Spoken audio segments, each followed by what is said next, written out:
I just leave. I go home. I go home to my life, and I take care of my cat and do all the stuff I'm supposed to do. The courtroom wasn't a television set. There were no cue cards, no applause signs, no commercial breaks to hide behind. The room was packed, tension hanging thick in the air. And then it happened. Whoopi Goldberg, once commanding and untouchable on daytime television, looked shaken. Not physically collapsing but emotionally unraveling. Her posture slumped. Her blinking grew rapid. One hand gripped the desk like it was the only thing holding her upright. The woman who ruled the panel at The View now looked like someone realizing this wasn't entertainment anymore. This was legal war. Across the room sat Caroline Leavitt, calm, still, prepared.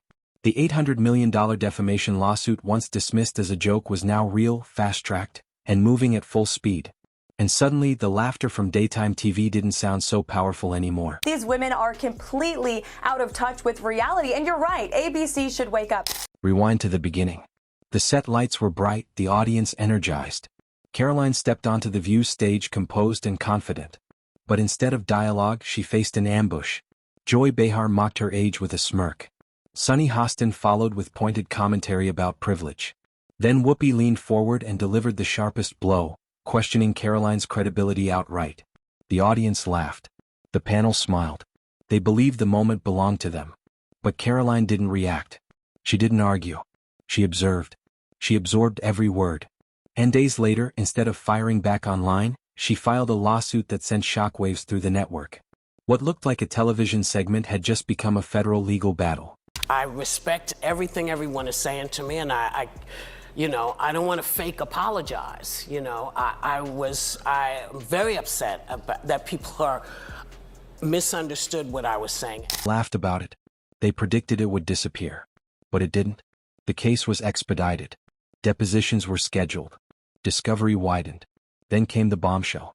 Caroline's legal team presented internal production notes, time-stamped documents, Slack messages, suggested attack angles. One note allegedly read, "Have Joy question her experience.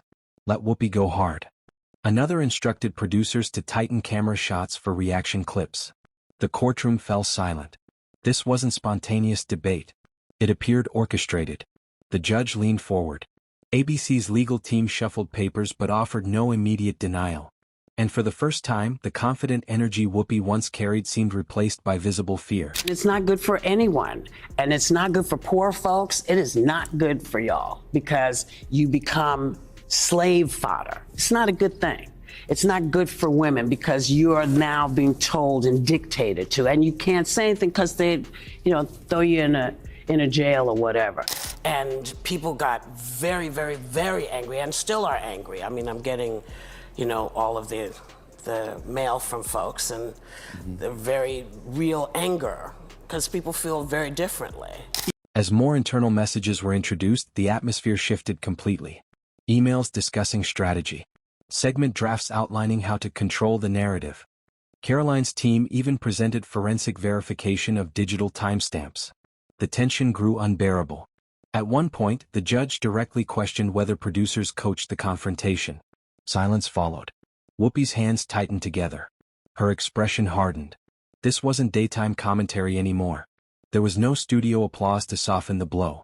In that courtroom, every word previously spoken on national television now carried legal weight. And the power dynamic had flipped. Voters do not agree with these despicable women on The View. They are wildly out of touch with the vast majority of Americans, and frankly, they should seek immediate help. Well, listen. If you don't have anything to say, you blab. You just go on and on and on and on and on and on and on and on and on and on and on. I would like to talk about Joe Biden and Donald Trump, who you work for. I am stating facts that your colleagues have stated in the past. Okay, now, I'm sorry, guys. We're going to come back out to the panel. Caroline, thank you very much for your time. Hours into the hearing, exhaustion was visible. Whoopi, once known for sharp monologues and commanding presence, appeared drained. Her shoulders sagged.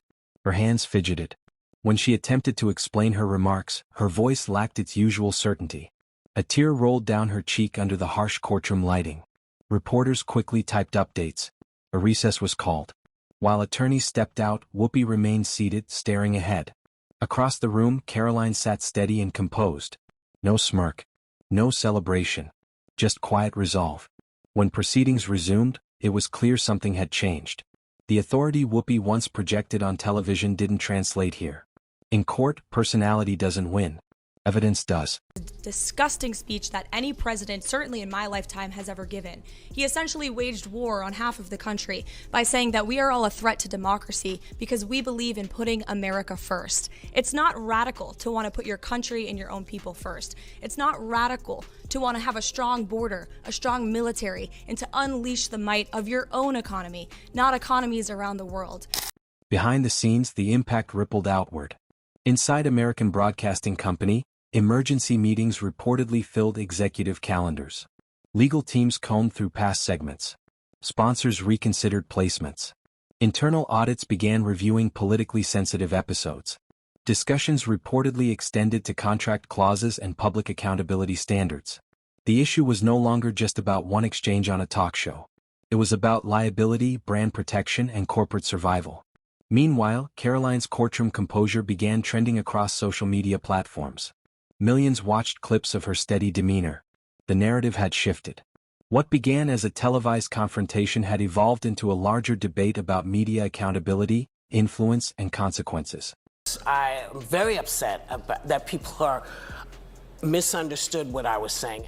I respect everything everyone is saying to me, and I don't want to fake apologize. I was... While Whoopi crumbled, Caroline Leavitt rose. Calm, precise, strategic. Clips of her courtroom poise, navy blazer, hair tied back, binder in hand, went viral. Frame-by-frame analysis across TikTok, Instagram, YouTube, and X. Hashtags like #exposed the receipts and #Caroline stands tall trended globally. Analysts, pundits, even celebrities acknowledged her strategic brilliance. She brought receipts, not rants. Proof, not performance. No emotional outbursts, no press interviews, just laser-focused resolve. Caroline reshaped the battlefield, set a precedent, and made truth trend. While the view scrambled, the public watched, and history may remember her as Gen Z's first courtroom icon.